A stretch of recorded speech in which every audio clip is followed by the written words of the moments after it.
미국의 최종적인 목적지 지향은 어디냐? 중국이잖아요. 거기로 지금 지향하면서 가고 있는 와중에 트럼프는 미국한테 기여할 수 있는 국가, 그렇지 않은 국가를 나열을 하는 중이고, 지금 중기 정도의 전략을 갖다 벌써 시행을 하고 있는 것이고, 결국엔 성공할 거라고 보는 게 지정학에 대한 오너십 재편. 트럼프가 얘기하는 경기 침체를 용인하고서라도 더 많은 걸 이뤄야 된다는 이야기는, 결론은 큰 부양 정책이 곧 머지않았다. 오히려 더 많은 카드를 내놓겠구나라고 저는 감히 추측을 하고 있다. 신익 KB은행 수석 이코노미스트와 함께합니다. 어서 오세요. 네, 안녕하십니까. 네. 반갑습니다. 오랜만에 뵙겠습니다. 네, 오랜만입니다. 오랜만에 뵙니다.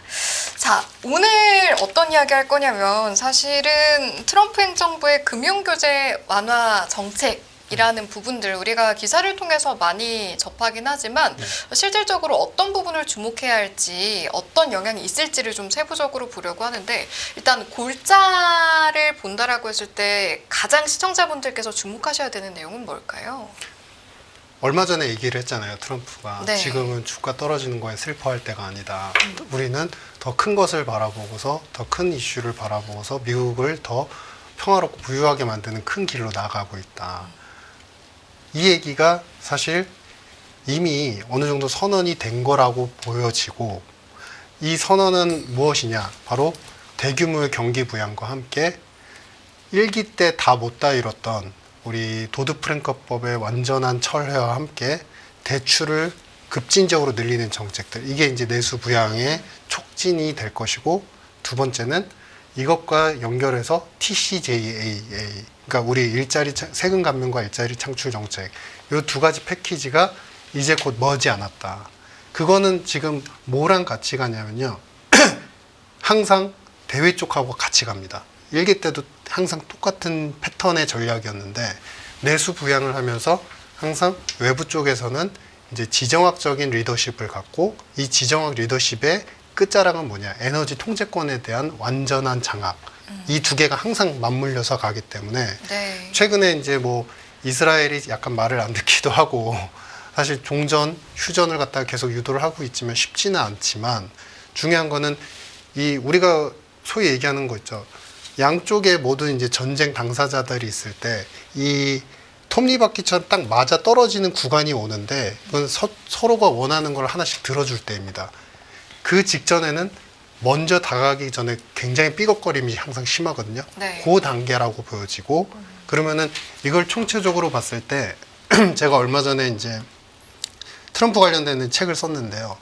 일목요연하게 그 전에 닉슨 독트린과 그 다음에 트럼프 일기 때 나왔던 국가안보 전략 보고서, 그리고 최근에 직전에 발표된 대선 캠페인의 내용에 그 히스토리칼 공통점을 쫙 뽑아보면 지금 초기 1, 2년 이 그래프를 한번 보시겠습니다. 네. 바로 침체를 용인하는 척 하면서 금융규제 완화와 함께 자본규제 완화와 동시에 대출을 갖다가 증폭시키는 요 구간에 들어와 있다. 그러면서 동시에 무엇을 하느냐? 이 우측에 보시면은 현재 상황은 계속 무역 가지고서 관세 가지고 계속 딜을 하고 있죠. 이 딜을 하고 있는데, 이 딜을 하는 것은 결국에는 이 딜의 모든 총체적인 키워드의 핵심 주축은 국가안보 전략 보고서에도 언급된 것처럼 안보로 다 직결이 됩니다. 그러니까 안보가 우리가 얘기하는 우리가 이제 국방과 그 다음에 스스로 지키는, 그리고 전쟁에 대한 리스크를 통제하는 이런 안보도 있지만, 더 중요한 거는 그 국가안보 전략 보고서에 이런 얘기가 나와요. 수정주의 국가들이 계속 커지고 있다.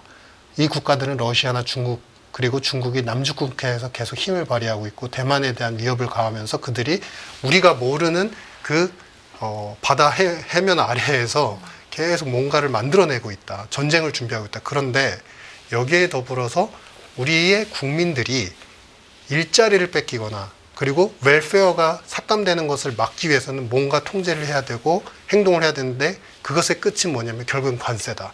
관세만이 우리를 지킬 수 있다. 이걸로 이제 다 직결이 됩니다. 안보. 그래서 그런 정책으로 국가별 길들이기를 다 하나씩 하고 있는 상태인 것이고, 그와 동시에 사실은 지금 저는 이게 철저하게 관세를 뭐 4월 2일 날 이제 상호관세를 부과한다라고는 하지만, 저는 여전히 그 이후에도 딜의 영역이다 저는 생각을 하고 있고, 왜냐하면 이제 법안의 내용의 근거가 중요한데, 스무트 홀리는 과거에 적대 국가랑 무역을 안 하기 위해서 최고 세율을 40%까지 늘리면서까지 감수하면서까지 인플레를 감수하면서까지도 내놨던 법안이었습니다. 그런데 지금은 무역 확장법을 근거로 해서 트럼프가 계속 포고를 하고 있죠. 이 무역 확장법은 사실은 상호무역법 요 1930년대 약간 바뀐 법안이 이제는 혼자 살면 안 돼. 그러니까 이제부터는 뭔가 서로 무역을 갖다가 자유무역을 하기 위해서 관세를 낮춰야 되는 방향으로 가되 너무나 심한 국가한테만 관세를 고율 관세를 예외적으로 매겨야 돼라는 법안으로 내용이 살짝 변합니다. 그러면서 무역 확장법에서는 이제 대통령한테 행정명령권을 주죠.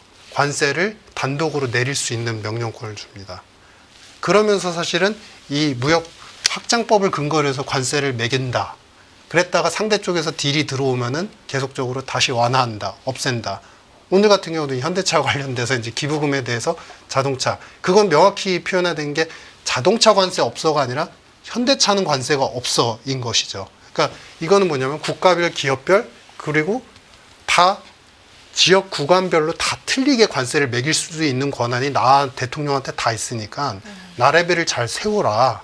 스스로 잘 쓰시라. 이런 의미인 것이고 그런 과정에서 지금 잠깐 멈칫을 하면서 그동안에 트럼프가 오면은 모든 것이 달라질 거야. 신성장에 대한 기대가 있었던 것들이 상당히 많이 다운그레이드가 됐지만 지금 다음 카드가 바로 여기서 노란색으로 제가 빨간색 표시해드린 국가별 맞춤 전략과 그 중간쯤에 위치해 있는 경기 침체를 용인하는 듯 하면서 또 딜이 들어가는 거죠. 누구한테 딜이 들어가느냐? 의회한테 딜이 들어가는 겁니다.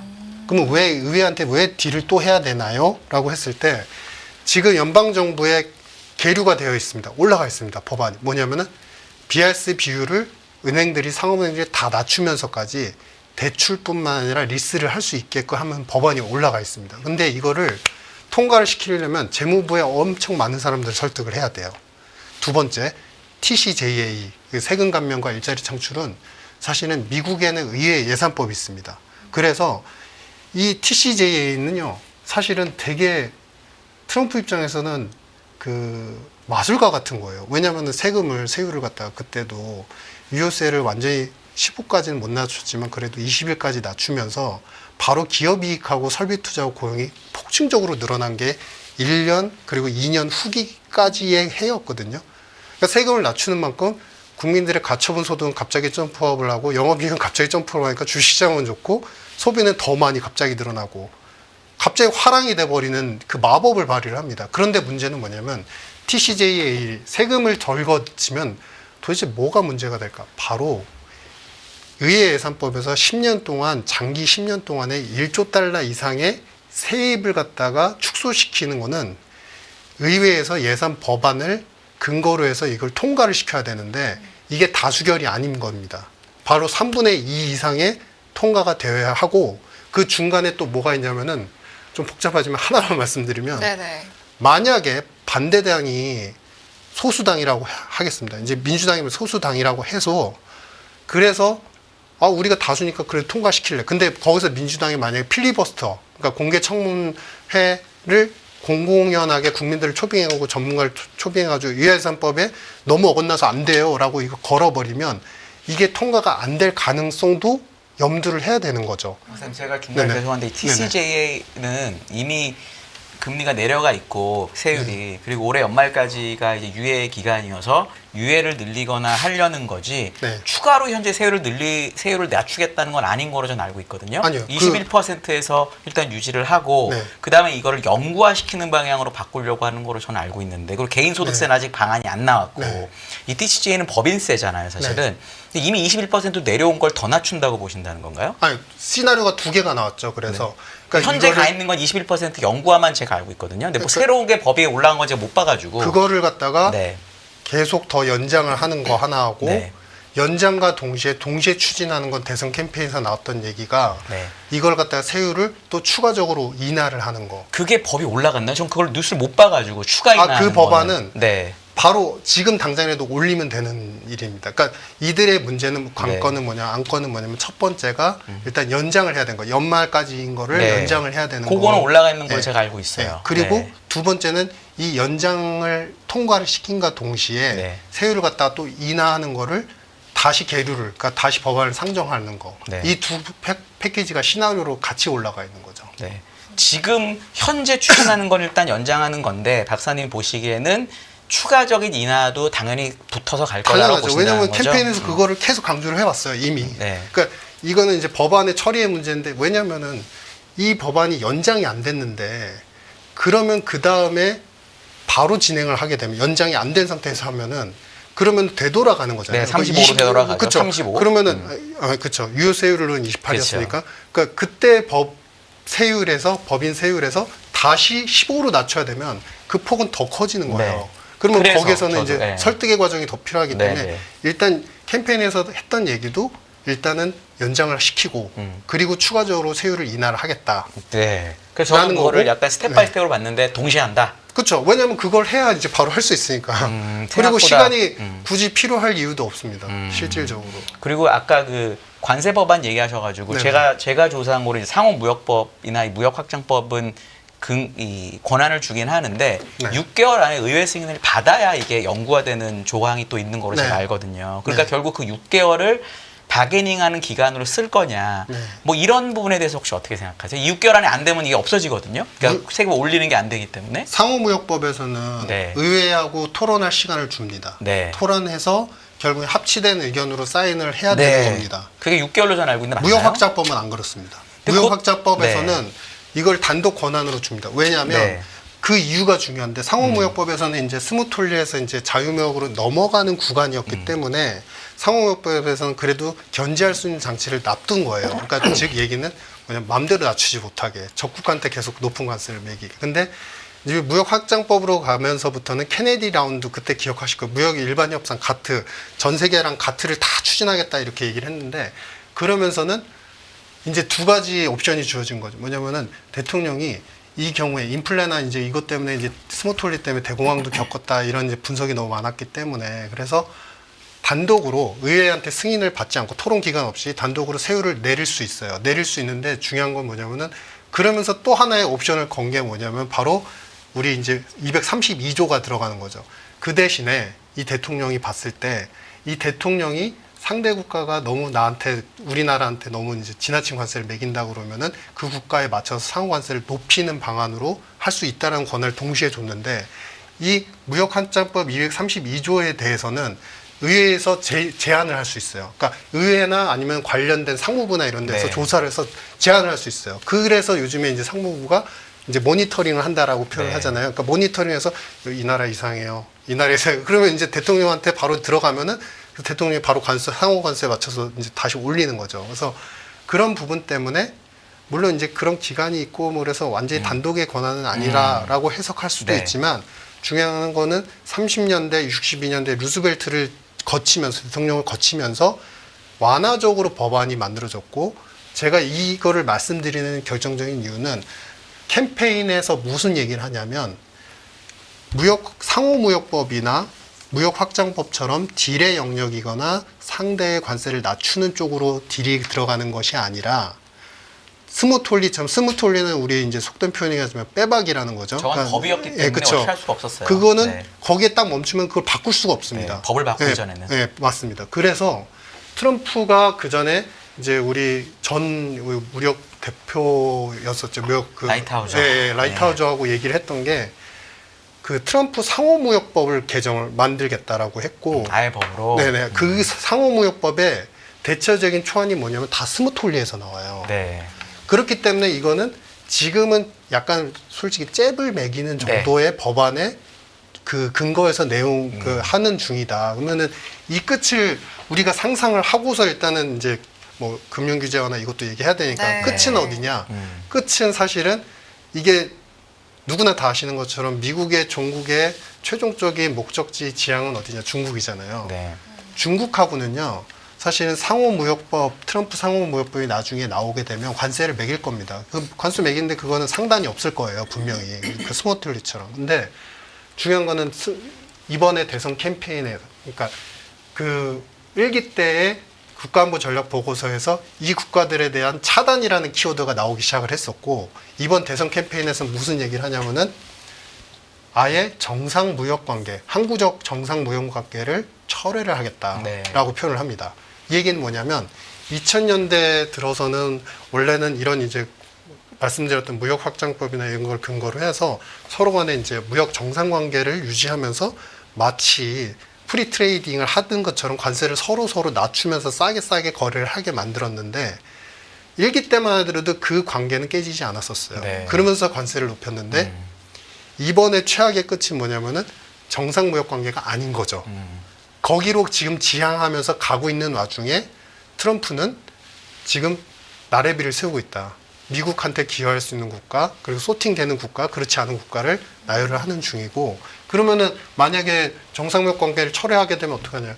그냥 보통 관세가 100%, 150%가 평균치가 되는 겁니다. 그러면은 그 결론은 뭐냐? 아주 쉽게 말하면 차단이죠, 그냥. 서로 금수를 하는 겁니다. 그러니까 그거를 감안하고서 사실 지금 트럼프는 모든 미세 전략이 다 들어가죠. 네. 뭐냐? 차단하면 뭐가 제일 아쉽냐? 자원이죠.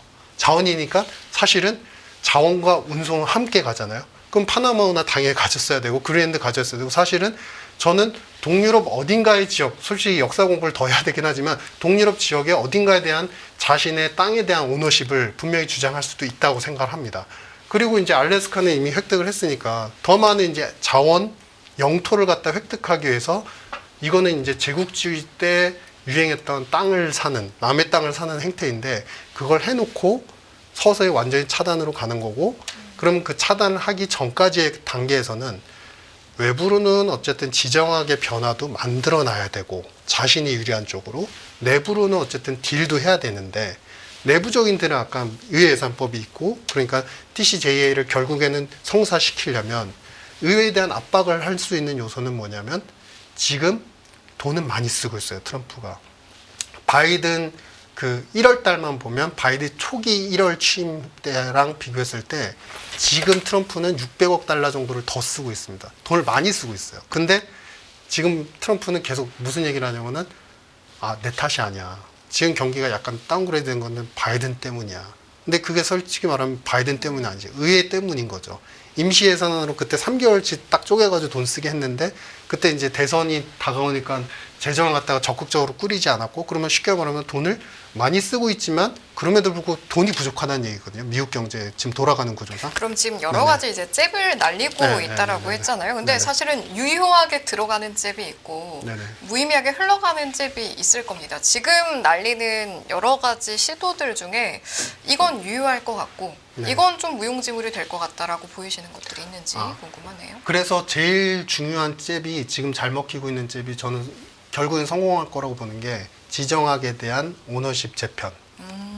러시아를 갖다가 네 편인 듯 내 편인 듯 약간 끌어당기고 있죠. 그러니까 공식적으로는 저는 근데 사실 네네. 지정학적인 리스크만큼 가늠하기 어려운 게 없다라고 생각이 드는데 그럼 네. 박사님 말씀은 그만큼 트럼프는 그런 걸 잘 컨트롤하고 이용할 수 있는 인물이다. 네. 라는 말씀. 왜냐하면 효과를 보고 있죠. 왜냐하면 이미 효과를 본다는 건 뭐냐면 주는 쪽에서 풀어주면 효과를 보는 거죠. 네, 왜냐하면 네. 규제를 한 거는 미국이니까. 근데 지난번에 이미 트럼프가 당선된 직후에 7개 은행에 대한 러시아 은행에 대한 제재가 풀어졌어요, 사실.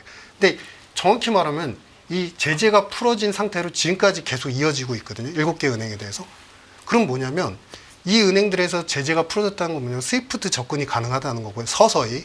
스위프트 접근이 가능하다는 거는 유럽하고 만약에 유럽이 이제 기분 나빠진 것만 풀리면 만약 러시아산 원유를 사겠습니다 하면요.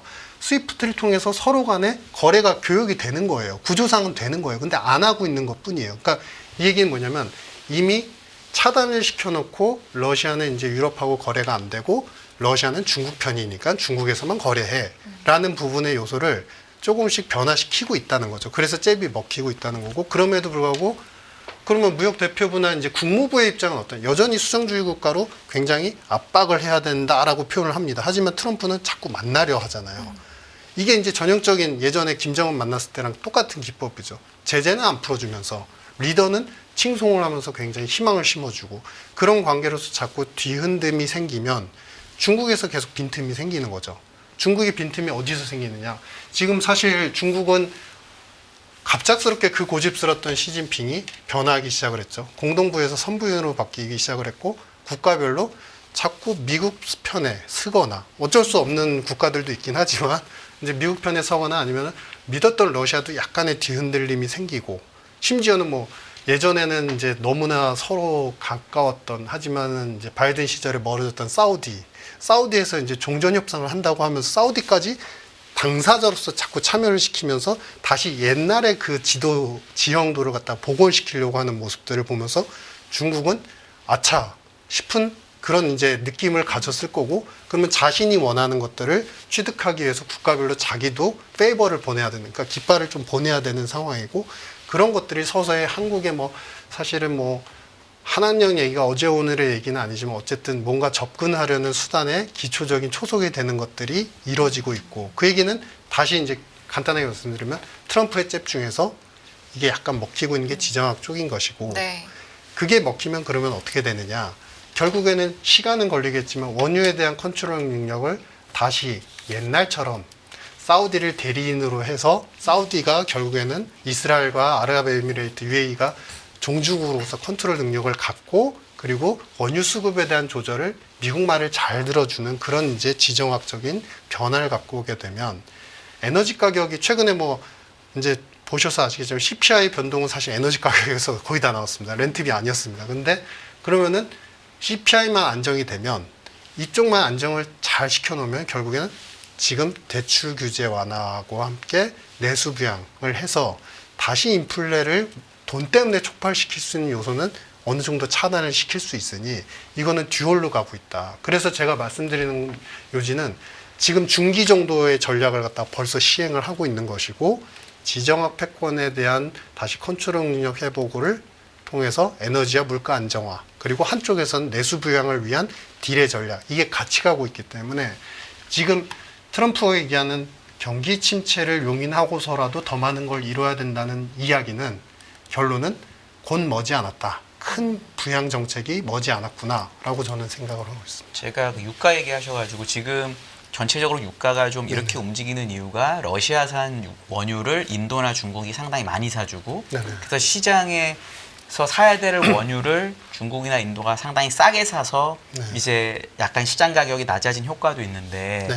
만약에 러시아랑 미국이 잘 풀어서 중국을 견제하기 위해서 네. 이 러시아산 원유가 실제 시중에 풀리게 되면 네. 오히려 유가를 올리는 요인이 된다라고 보는 분들도 있더라고요. 근데- 그래서 오히려 러시아랑 잘하게 되는 게 네. 네. 유가를 안정화시키는 거랑은 관계가 없다. 네. 네. 이렇게 보시는 분도 있거든요. 그건 어떻게 생각하세요? 근데 그거는 이제 정상 관계랑 비정상 관계를 구분해서 보셔야 되는 거죠. 그러니까 뭐냐면 말씀하신 것처럼 바게닝 세일을 했어요. 그동안에 안 좋았던 블록의 관계에서는 중국한테 그때 처음에 팔 때 50불에 사서 팔았었거든요. 그 80불, 90불 할 때.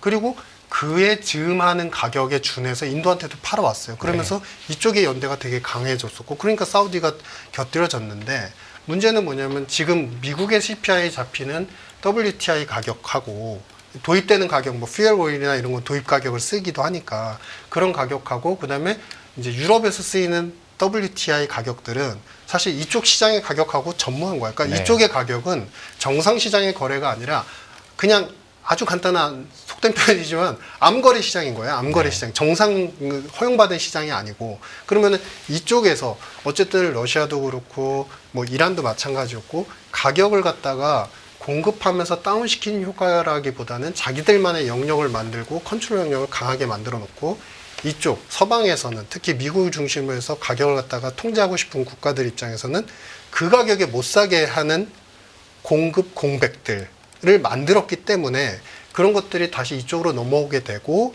뭐 바이든 정책에 이제 약간 이제 토지 임대를 갖다가 시추를 허용하면서 더 지금 25% 정도밖에 허용을 안 해주는 한계를 놨는데 그걸 갖다 더 풀어주게 되면 어쨌든 에너지에 대한 통제력은 미국으로 서서히 더 넘어올 가능성이 크고 그렇기 때문에 이제 충분히 저는 가능성이 있다라고 생각하고 있습니다.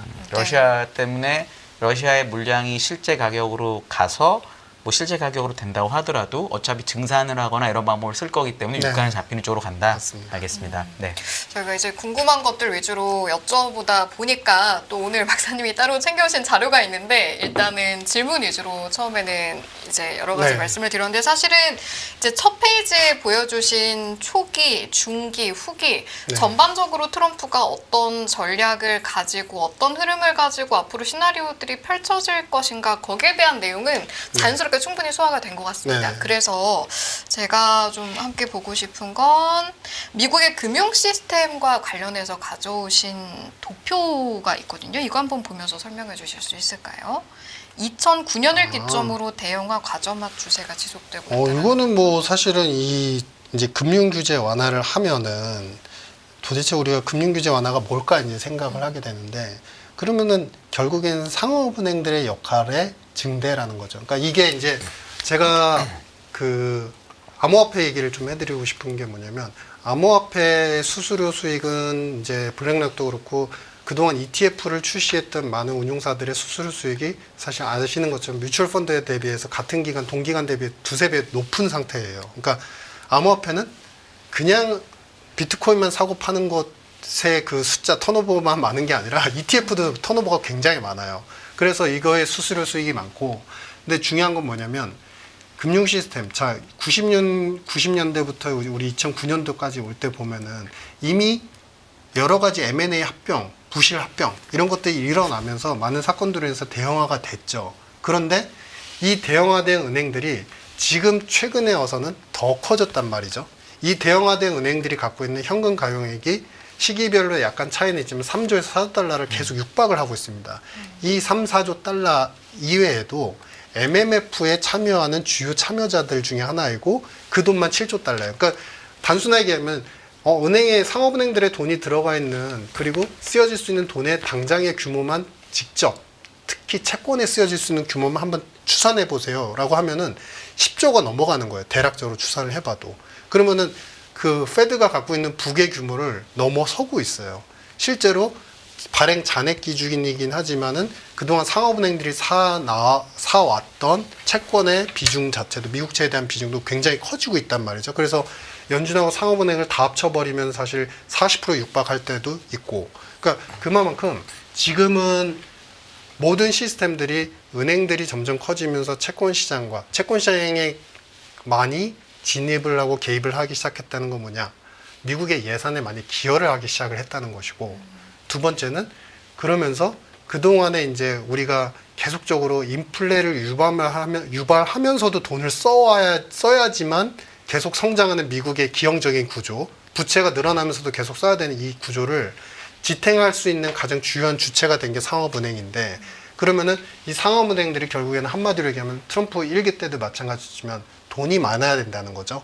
그래서 1기 때 도드프랭크법의 상당 부분을 많이 처리를 했고 BIS 비율도 낮추려고 노력을 했지만 다 못했던 부분이 있고 그래서 이번에 그거를 실행하고 두 번째는 뭐냐면 전략 비축 자산으로 인정, 암호화폐에 대한 인정 얘기를 하잖아요. 근데 제가 이제 거기에 대한 판단은 제가 판단을 개인적으로 할 때는 우리 SVB 사태 기억하시죠? 그럼요. 그러니까 자산은 충분히 예금자들이 인출할 만큼의 돈의 자산은 있어요. 근데 그거를 현금화 하려면은 어렵잖아요. 디지털화 돼 있으니까. 그런데 지금의 많은 미국의 대형화된 은행들도 동시에 직면하고 있는 리스크가 유동성을 얼마만큼 빨리 만드느냐, 현금화를 빨리 할 수 있는 자산을 얼마큼 확보할 수 있느냐의 문제가 굉장히 중요한 문제가 됐고, 이슈가 됐고, 그렇기 때문에 결국에는 국가의 암호화폐에 대한 전략 비축 자산을 인정하는 것이 회계적 기준으로 완벽하게 이제 구축이 되면 상업은행, 민간 쪽으로도 그것이 서서히 정해질 수가 있고, 그러면 상업은행이 이제는 ETF를 출시하는 자가 아니라 출시를 하기도 하지만 암호화폐를 보유를 할 수도 있는 자가 되는 것이고, 물론 그렇다고 해서 다 망가지진 않겠죠. 비트코인 안 사고 그냥 그동안 트럼프가 강조했던 스테이블 코인을 갖고 있다가 현금화를 그때그때 하는 그런 이제 정책으로 가면 되니까. 그래서 이렇게 현금화를 많이 할 수 있는 상업은행들의 시스템, 그 다음에 상업은행에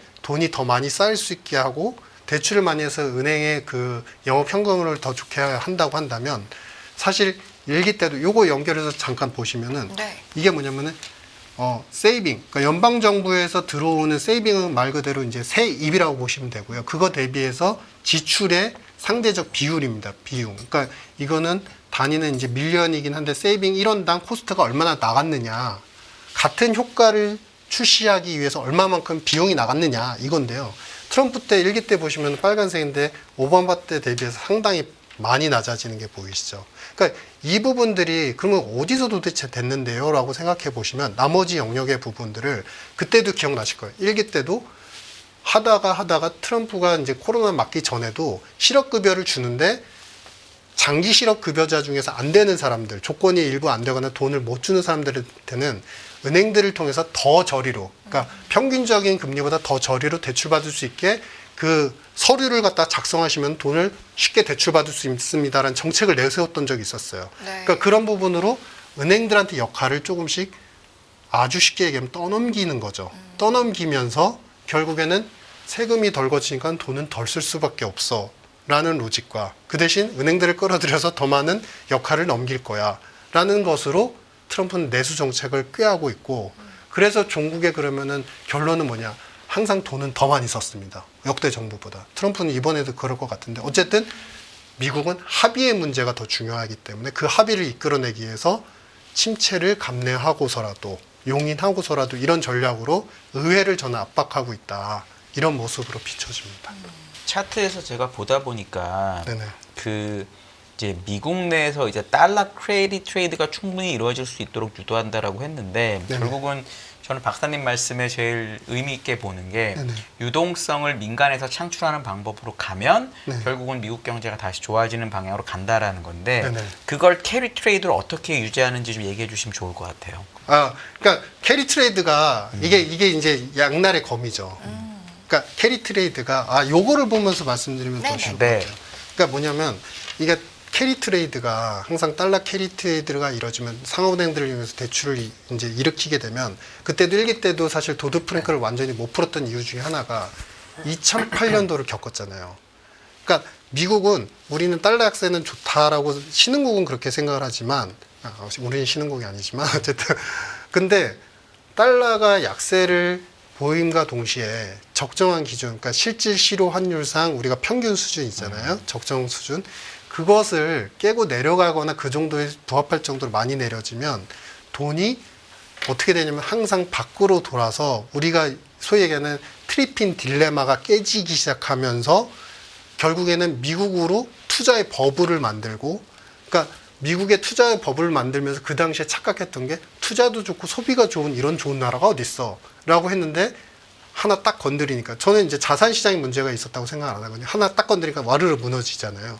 그러니까 이 얘기는 뭐냐면 캐리 트레이드를 밖으로 돌아서 다시 들어오게 하면 항상 이게 부작용이 있었다는 거예요. 지나친 자산 버블이나 경제 버블에 부작용이 있었는데 그거를 이 안에서만 돌게 하면은 자신의 달러 패권도 유지를 시키고 이 안에서 충분히 국민들이 엄청나게 돈을 쓰게 만들면서 경제도 부강하게 만들고 이런 요소들을 계속 확보를 할 수 있기 때문에 내수 부양 측면에서의 달러 캐리 트레이드를 만든다라는 표현이고, 그렇기 때문에 결국에는 이제 이 도표에서 오래된 도표라서 좀 선명도가 안 좋긴 합니다. 네. 죄송합니다만 이제 US 뱅크하고 자회사격에 해외에 나가 있는 US 뱅크 법인들이 예전에는 이렇게 달러 캐리 트레이드가 일어나면 카운터 파티한테 파생을 통하든 아니면 현물을 통하든 캐리 트레이드를 일으켜주는 주체가 됐었는데 이거를 막는다는 거죠. 이거는 깨지 않는 범위 내에서 도드 프랭크를 철회하니까 충분히 효과가 있다는 거고, 실제로 최근에 이미 은행 쪽에서의 그 대출에 대한 스탠다드, 그러니까 대출 규제에 대한 완화도는 상당히 지금 이제 피크를 찍고 이미 떨어지고 있는 구간에 있습니다. 그렇기 때문에 여기에서 법안만 조금만 바꿔서 실행을 해줘 버리면 사실 더 많은 영역의 대출과 리스, 제가 리스를 강조하는 건 사실은 이 리스는 나중에 이제 또 기회가 되면 말씀드리겠지만 이 리스는 결국에는 AI 산업의 돈 투자, 펀딩과 연결이 된다라고 생각을 해요. 이 리스 규모가 사실은 우리 거의 대출이 지금 신용으로 모기지 이런 거 다 합쳐도 한 3, 4조 달러 되는데 리스 거의 리스만 보면 한 6, 7조 달러 정도 이상 되거든요. 그러니까 그만큼 산업계를 움직이는 돈이기 때문에 이쪽의 돈들이 결국에는 트럼프가 원하는 방향대로 차곡차곡은 안 되겠지만 그 메인 스트림으로 갈 거다. 그래서 투자의 관점에서 본다면은 저는 굉장히 지금 뭐 침체를 용인을 하는 트럼프가 문제다라고는 하지만 트럼프한테는 모든 것들이 전략적이고 굉장히 체계적이고 치밀하게 움직이고 있고 그 구간에서 지금 중기 전략에 지금 진입해 있기 때문에 여기서 위험 회피적인 전략을 취할 때는 아니고 네. 오히려 더 많은 카드를 내놓겠구나라고 저는 감히 추측을 하고 있다. 뭐 이게 저만의 뇌피셜에게보다는 제가 이제 안 좋은 머리지만 나름대로 공부했던 이제 대선의 캠페인과 국가안보 전략 보고서에서 일맥상통하는 내용상 그렇게 보여진다. 네. 해석이 된다 이런. 지금 정리해 주시는 게 이제 어떻게 보면 앞서 말씀해 주신 중기 전략이라는 게 있고 아까 내수 부양 지정학적인 부분 에너지 통제 이런 식으로 여러 가지 방법을 통해서 트럼프의 행보를 좀 예측을 해 주셨는데 그 부분을 진행하는 데 있어서 뭔가 결정적인 변수가 될 만한 게 남아 있는 게 있을까요? 아니면 지금 말씀하신 것처럼 세부적인 걸 다 경우의 수에 따라 컨트롤해서 크게 영향받지 않고 이대로 쭉 진행이 될지 어떻게 보시는지. 저는 내수는 어쨌든 간다고 보고요. 내수 비양책은 어쨌든 협박을 해서라도 갈 수 있다고 보고요. 네.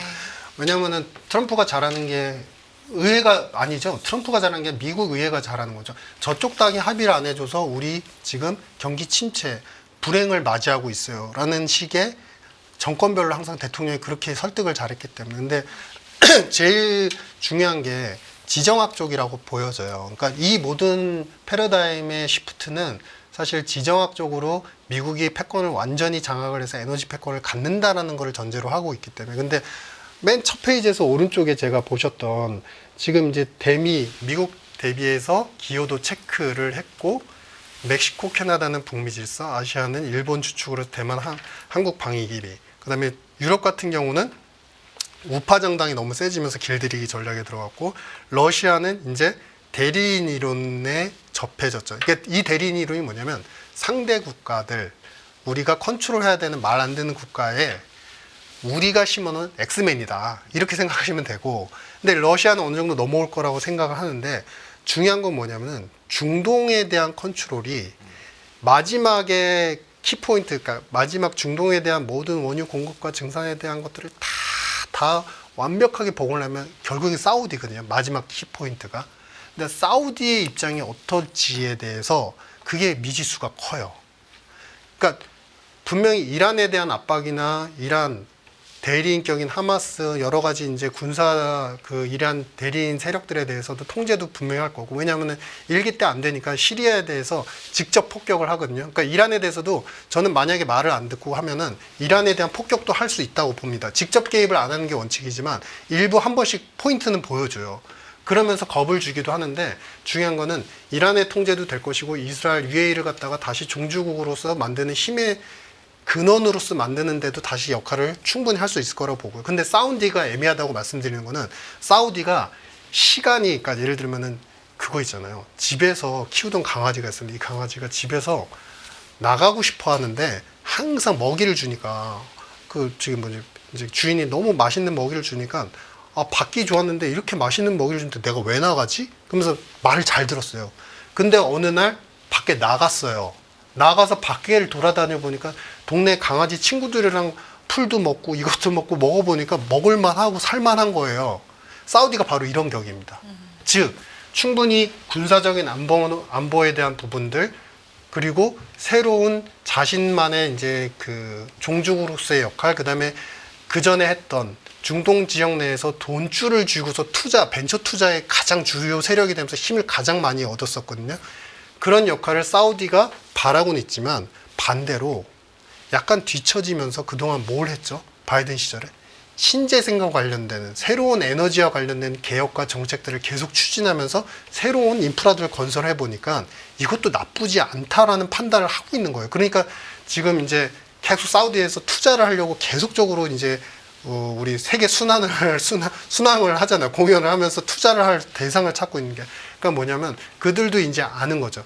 물론 에너지라는 게 없어지진 않지만 사우디가 에너지의 종주국으로만 남아서는 앞으로 먼 미래에서는 못 살아남는다는 걸 알기 때문에 지금 다시 전통 에너지로 완벽하게 복원하려는 그런 트럼프의 입맛에 100% 그것이 흥미가 끌릴지 사우디 입장에서 이미 집 밖을 나가봤기 때문에 더 좋은 것도 있다는 걸 알았기 때문에 그 부분에서 통제가 안 된다고 한다면 사우디에서 마지막 막힘이 생기면은 이 물가에 대한 안정과 그를 주축으로 한 금융 어떤 이제 대출 규제 완화라든지 금융 정책들과 이런 예산 정책들이 엇박자가 날 수 있다. 네. 한마디로 우리가 맨날 예견했던 트럼프발 인플레이션이 빨라질 수 있다. 그게 저는 이제 좀 위험 요소다라고 생각하고 있습니다. 네, 이렇게 트럼프 2기 시기별로 어떤 전략이 예상되고 또 그에 대한 영향까지 함께 짚어보는 시간 함께 가져봤습니다. 자, 오늘 1부 이 시간은 유신익 KB은행 수석 이코노미스트님과 함께했습니다. 잘 들었습니다. 네, 감사합니다. 네, 네. 감사합니다. 더 많은 영상을 보고 싶으신 분들은 화면 오른쪽에 있는 구독 버튼을 눌러주시기 바랍니다. 그리고 영상을 보시면서 좋아요는 필수인 거 아시죠? 항상 인포맥스 라이브를 사랑해주셔서 감사합니다.